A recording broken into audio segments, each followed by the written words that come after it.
or one or two others have failed, why do you think you're going to succeed?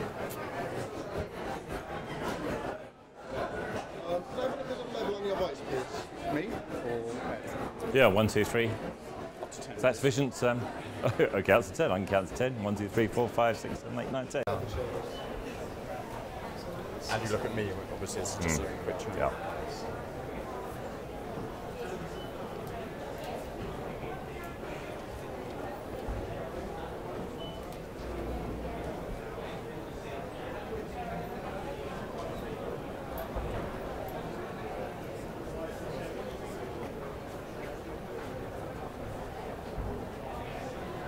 Will some of your flights go into South Africa? Will you be flying into South Africa now, or was that a later development? Look, within the next few months, we'll be Right. linking Tanzania and Kenya into Johannesburg, Right, at right. least. Yeah. What about getting licenses into all these places? Is it licensed, or I mean, just getting Well, slots? well, Is that a the problem? bilaterals exist. Getting slots is really a bit of a formality. Yeah.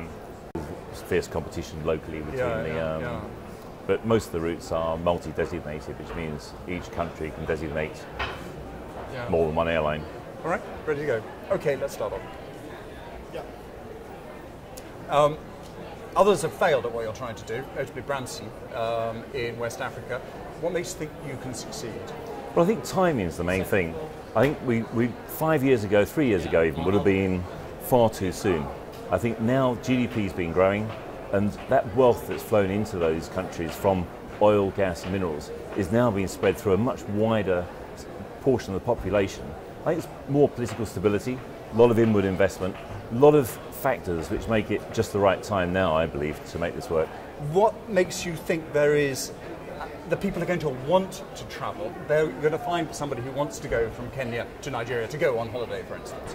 Okay, I'm not so sure we're actually into a big holiday market on day one. I think a lot of it is going to be visiting friends and relatives and making those sort of journeys. But the low-cost model has stimulated travel everywhere else in the world. So why would the billion people in Africa not want to travel? What about in terms of the European model? Are you going to impose the European model of EasyJet on Africa? Well, not EasyJet today. If you go back to the low-cost model that we implemented with Go and EasyJet and so on, it's about making the model very simple. It's about driving out cost. It's about letting people pay for what they want, not pay for everything else, and making sure that you can provide travel at a very affordable price. But is it going to have any kind of, how is it going to be adapted to the African market? Okay, we need to be pragmatic. On day one, clearly we can't expect everybody to pay with a credit card, and everybody won't go on the internet to book. That clearly won't happen. It didn't happen in Europe 15 years ago, but it will change in Africa. But one thing in Africa is the mobile phone. The mobile phone, the phone's stepped the generation. They've gone past fixed lines, and everybody carries around mobile phones and smartphones. And there are payment methods. In East Africa, there's a mechanism called M-Pesa, which I believe about $7 billion has already been through. In West Africa, there's mobile money. So there are mechanisms there where people are paying through their phone. They trust it more than they trust a credit card. So clearly we will adapt to that. Initially, we will use travel agents, we will use sales centres. But over time, people will adapt, I'm quite sure. What about the competition? Are you just going to be undercutting the main national carriers? No. The low-cost airline model isn't a market share game. It's not a case of going in with a lower fare or a slightly different product and trying to steal a bigger percentage of the current marketplace. It's around going in with fares which will actually stimulate the market. And if you look at the operation of low-cost airlines throughout the world, historically, when a low-cost airline turns up, goes in the marketplace with very low fares, the number of people travelling dramatically increases. The incumbent carriers, they still carry on with roughly the same number of people they carried before, probably at a different yield, but the market that the low-cost airline stimulates is a new market. How are you going to be able to get European standards, which I presume you want to do, into a notoriously unreliable African infrastructure? Well, not just want to do, we're determined we are. We've actually stated we're going to operate to European standards regardless of local regulation. Now, clearly there are issues there with infrastructure, and we're quite aware of those. So on day one, we're not going to expect to turn our airplanes around in 20 minutes.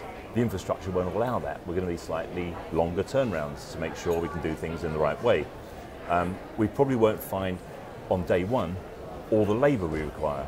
So engineering, for example, Sabina Technique, who do our engineering, have already trained up and sending down to Tanzania a dozen engineers who will spearhead our engineering in Tanzania, train local people, bring them up to the right level of competence that we require, and then withdraw but leave the right level of backup in place. What about the kind of legacies which you've been left behind by Fly 540? There are legal cases. Some people, in fact, some of the people who are suing you are saying that they'd like to close you down in several of your operations. Well, that's a bit of a storm in the teacup. There are legacy issues. East Africa in particular is a very litigious business community. There were bound to be some issues there. And quite honestly, our suppliers wouldn't expect us to pay invoices that were inaccurate. Where are you going to operate? Because you're not operating in South Africa, which would seem to me to be the obvious market. Well, eventually, I hope we'll operate pretty well right across the whole continent. Our plan is to be a pan-African low-cost carrier. But initially, we're taking advantage of the 4 air operator certificates which were held by Fly 540, which is the reason for launching this off that platform. So that gives us Tanzania, Kenya, Ghana and Angola. At the same time, we're already talking to quite a few other countries and looking to expand beyond that. But those 4 give us an initial platform and a head start in terms of launching the airline. Finally, why do you think this is now the time to be doing this? Well, I think if you look at the growth of GDP in these countries, you look at the wealth that's been generated from oil, gas, minerals, the amount of inward investment, the political stability in most of these places, and I think most of these places, you say most of these places, well, it's not all politically stable. I mean, that could be quite a problem for you. Certainly where we're operating, it's politically stable. I was talking about the whole continent of Africa. There are places, obviously, where there are pockets of instability still. But really importantly is that wealth is now being allowed to spread down through a much wider percentage of the population. And so we have a lot of people who can now afford to travel on a low-cost airline. And our intent is to democratize air travel in Africa, to bring travel to the people. But as I said at the beginning, many have failed, and actually yesterday one of them did. That was One Time. Why are you any different from that? Well, One Time was operating primarily as a domestic airline within the Republic of South Africa, up against a very strong state-subsidised airline, so a very difficult environment for them to operate within. Our model is very different to that. We're a regional operator operating pan-Africa. Okay. It's just sounded way a little bit, that's right. Yeah, okay then. Yeah. Just take a step back. You've inherited some legal problems from Fly 540. Are those a problem for you? No, they're not a problem.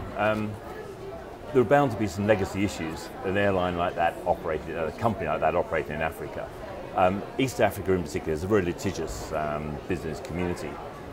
There are not significant issues, and in fact our shareholders wouldn't expect us to be paying invoices which weren't correct. Do you really want to operate in a highly litigious atmosphere of East Africa? There are a lot of issues in Africa, but there are huge opportunities, and we're very much aware of both. Okay, the next day, when he thought the microphone was turned off. Yep. Balustrade, like that? Okay. You just want any question? I suppose one of the most obvious questions really is that how are you going to manage to impose a European standards on an African infrastructure? Because obviously the African infrastructure is notoriously unreliable, and what you're looking for, what seems to be part of your marketing sell, is the fact that you can offer a reliable service. Well, we're obviously very aware of the infrastructure shortcomings. You give them the freedom to do it. Yeah. Yeah, we had a Swedish company built a quarter cabin type modular building which worked perfectly. Okay. And in fact, in some ways, you create your own environment then. You then isolate yourselves from a lot of the infrastructure and labour issues. You create your own environment that you want it. Those are sort of I'm just going to ask you some of the questions, which so we can use them as a yeah. Or if you just start the answer, and then we'll be able to use that. Leaning on the side, that's all right. Ready? So are you going to be just taking a European model and then just imposing it on Africa? No, clearly we have to be pragmatic. We have to take notice of what happens in Africa. Okay, that's fine. But do you think it'll work within the African culture? I mean, for instance, are people from Kenya going to want to go on holiday by plane to, say, Nigeria? Yeah, I'm not sure whether you'll see that many people go on holiday from one side of the continent to the other, but regionally, I think there's a huge demand for travel. There's been an awful lot of migration over the years.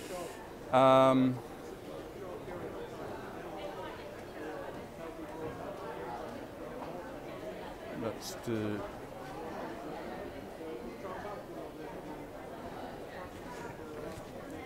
Are you right? What about in terms of reliability? How are you going to be able to get the kind of European reliability in an African infrastructure, which, let's face it, is notoriously unreliable? Yeah, we're absolutely aware of that. We've looked at all of the areas where there are issues and worked out how we can address those and bring in European standards. Okay.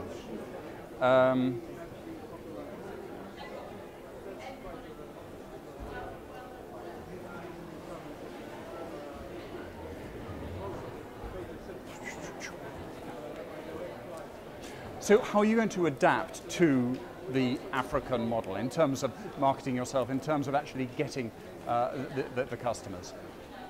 Well, I think we can't expect to go in on day one and have everybody book on the internet, everybody using a credit card. Okay.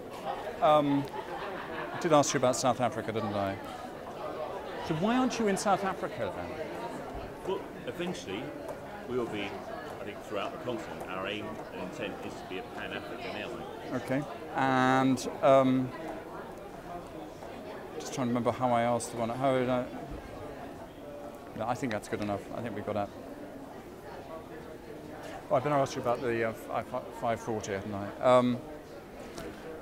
What about in terms of the? Sorry, wrong one. You've had legacy problems with Fly 540 in terms of you've got legal cases against you. Is that going to be a problem? No, it's not a problem. They're actually fairly minor. But East Africa in Fine. particular. Good, good, good. I think that's it. We're done.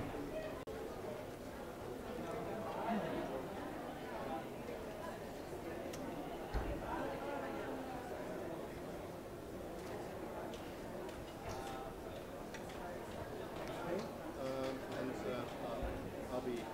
Okay, I can see where I'm going to. Well, this kind of outline towards me. Okay, I might just ask the first question, which I haven't asked yet.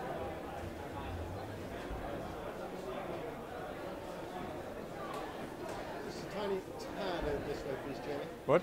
Just a tad over this way, please. Yeah. That lots of people have failed in providing, and that's not what I want to say.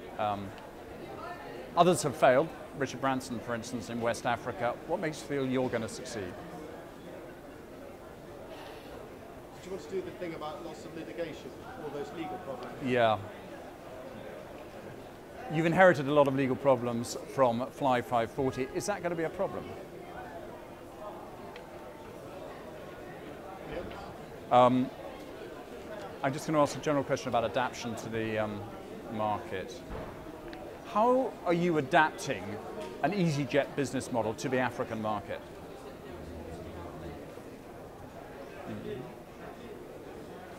But for instance, do you really think culturally it will work in terms of, say, somebody in Kenya wanting to go on holiday to the other side of the country, to West Africa, to Nigeria, for instance?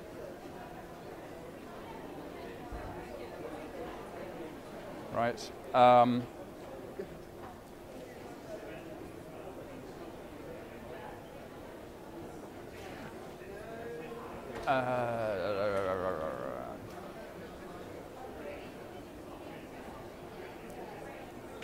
What about in terms of reliability? Because you're trying to impose a European standard on African infrastructure, and African infrastructure is notoriously unreliable.